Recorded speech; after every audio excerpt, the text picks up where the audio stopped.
Welcome to a Business Growth Mindset podcast. I'm Kristian Livolsi, and I'm super excited to share this episode with you.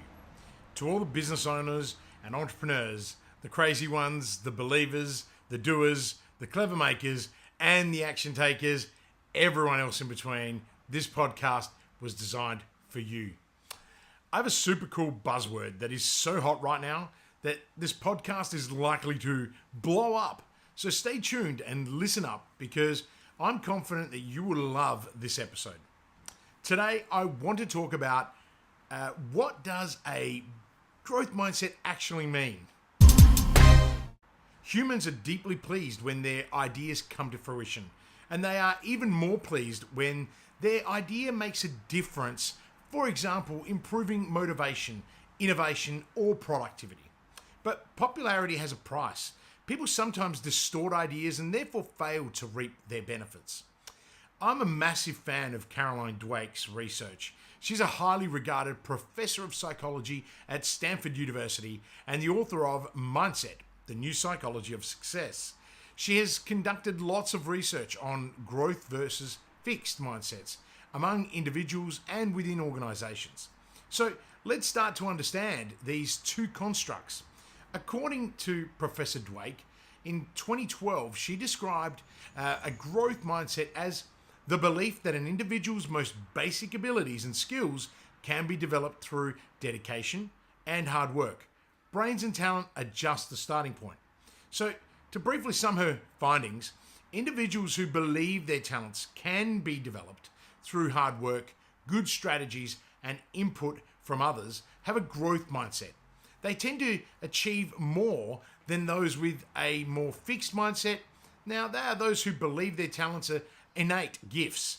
Now, this is because they worry less about looking smart and they put more energy into learning. When entire companies embrace a growth mindset, their employees report feeling far more empowered and committed. They also receive far greater organizational support for collaboration and innovation.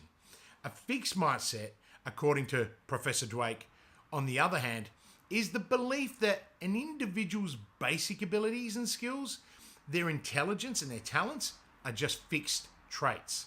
The people at primarily fixed mindset companies report more of only one thing: cheating and deception among employees, and presumably to gain an advantage in the talent race.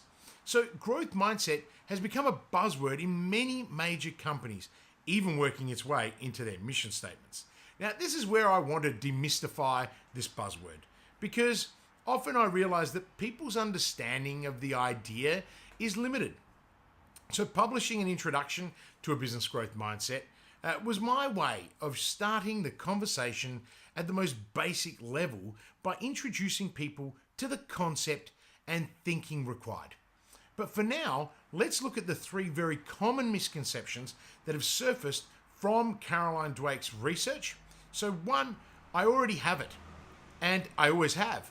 People often confuse a growth mindset with being flexible or open-minded, or with having a positive outlook, qualities they believe they've simply always had. Now, this is referred to as the false growth mindset. Everyone is actually a mixture of fixed and growth mindsets, and that mixture continually evolves with experience. A pure growth mindset doesn't exist, which we have to acknowledge in order to attain the benefits that we seek. And two, a growth mindset is just about praising and rewarding effort. Now, this isn't true for students in school, and it's not true for employees in organizations. In both settings, outcomes matter. Unproductive effort is never a good thing. It's critical to reward not just effort, but learning and progress, and to emphasize the processes that yield those things, such as seeking help from others and trying new strategies and capitalizing on the setbacks to move forward effectively. In all their research, the outcome, the bottom line, follows deeply engaging in these processes. And number three, just adopt a growth mindset and good things will happen to you. Well, mission statements are wonderful things. You can't argue with lofty values like growth, empowerment, or innovation for that matter. But what do they mean to employees if the company doesn't implement policies that make them real and attainable? They just amount to lip service. Organizations that embody a growth mindset encourage appropriate risk taking, knowing that some risks won't work out. They reward employees for important and useful lessons learned. Even if a project does not meet its original goals, they support collaboration across organizational boundaries rather than competition among employees or units. They are committed to the growth of every member, not just in words, but in deeds, such as broadly available development and advancement opportunities. And they continually reinforce growth mindset values with concrete policies. Now, even if we correct these misconceptions, it's still not easy to attain a growth mindset. One reason why is we all have our own fixed mindset triggers. When we face challenges, receive criticism, or fare poorly compared with others, we can easily fall into the insecurity or defensiveness, a response that inhibits growth. Our work environments too can be full of fixed mindset triggers. A company that plays the talent game makes it harder for people to practice growth mindset, thinking and behavior, such as sharing information, collaborating, innovating, seeking feedback, or even admitting errors. Now, to remain in that growth zone, we must identify and work with these triggers. Many entrepreneurs and business owners and managers and executives have benefited from learning to recognize when their fixed mindset persona shows up. And what it says is to make them feel threatened or defensive. So most importantly, over time, they have learned to talk back to it, persuading it to collaborate with them as they pursue challenging goals. So it's hard work, but individuals and organizations can gain a lot by deepening their understanding of a growth mindset concept and the process for putting them into practice.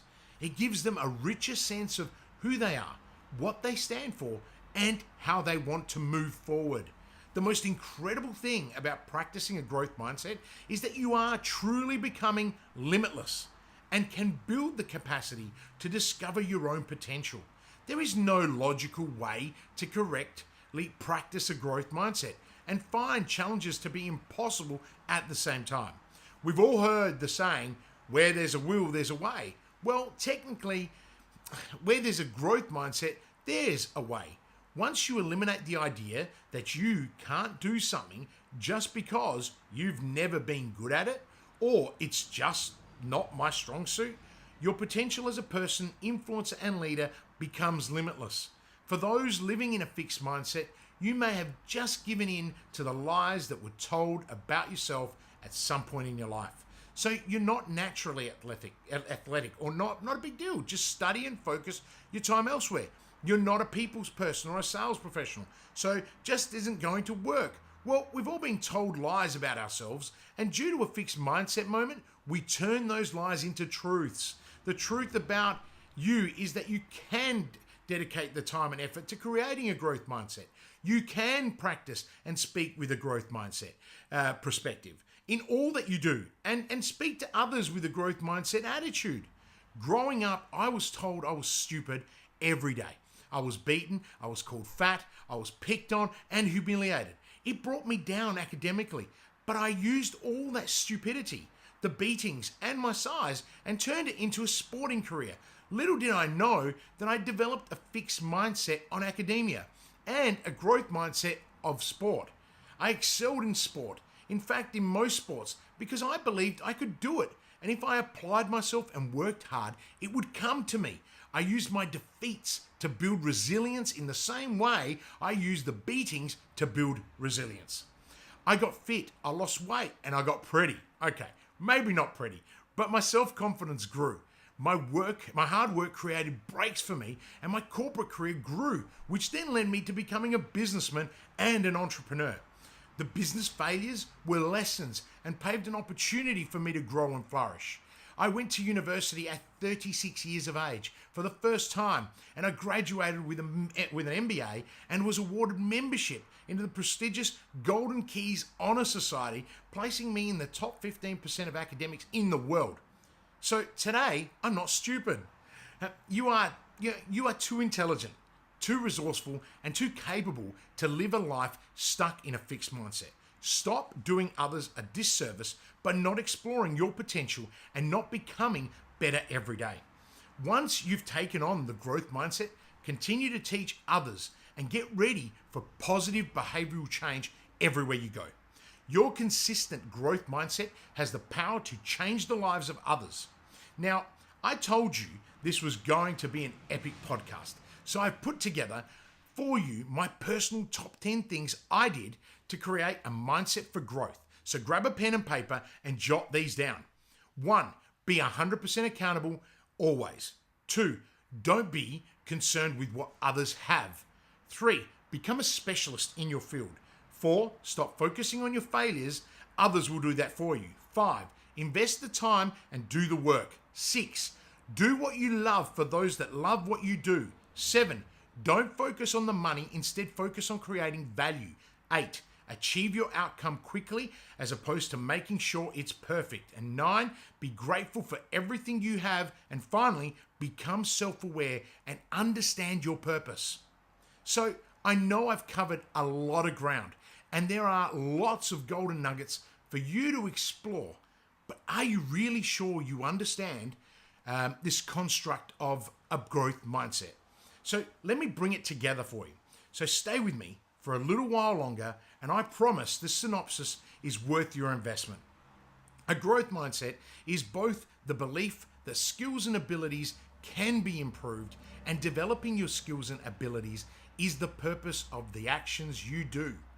Build a culture whereby all employees are seen to possess the potential to develop a growth mindset, and they are encouraged, they are acknowledged, and they are rewarded for improvement. Failures need to be seen as opportunities and not threats, and leaders need to encourage and challenge employees to be brave and courageous. In reality, a growth mindset is the continuous belief that improvement is possible and that failures are opportunities to learn. It is much larger than the objective of improving earnings. A growth mindset is a frame of mind held inside one's person's brain. Leaders in organizations can certainly help people adopt a growth mindset by fostering a culture around specific habits and practices. Individuals can have them personally and organizations as well, in the sense that all people involved have it. A growth mindset is not unbounded. Just because you put your mind to it, it doesn't mean you can do anything. You have to work at it, and it doesn't just happen. Growth mindset is something you can be taught. Most people have multiple mindsets, and some are chronic, so don't expect them to change in a moment. However, in reality, a mindset can be changed, and people can live with multiple mindsets. For example, someone might have a negative mindset of their cooking abilities, yet have a superior business growth mindset and achieve outstanding results. Thank you for taking the time to hang out with me, and I hope I have been able to demystify what having a growth mindset actually means and provide you with the practical and usable references and tools to help you on your journey. If you haven't already done so, head to amazon.com.au and purchase a copy of my Amazon bestseller, An Introduction to a Business Growth Mindset. In the book, I draw on the lessons that I have learnt. I present a straight-talking, no-nonsense guide to creating the business growth mindset that will give you the confidence and skills to take your business and your team to new heights. The book made the Amazon bestseller list in all books, which is particularly awesome and quite surreal. It got as high as number 93 in all books. It has been featured by Amazon as the number 1 hottest new release in entrepreneurship and ranked as high as number 14 in all entrepreneurship books. It's available on amazon.com.au in Kindle and paperback. And yes, it's a real book. This book is for anyone who aspires to be better, not just in business. I have kept the language simple and made sure it's not too wordy so that it can be easily interpreted and applied without needing a degree. I would love for you to grab a copy today and support me on my quest to help others become the best version of themselves. As always, live with purpose and have an amazing day.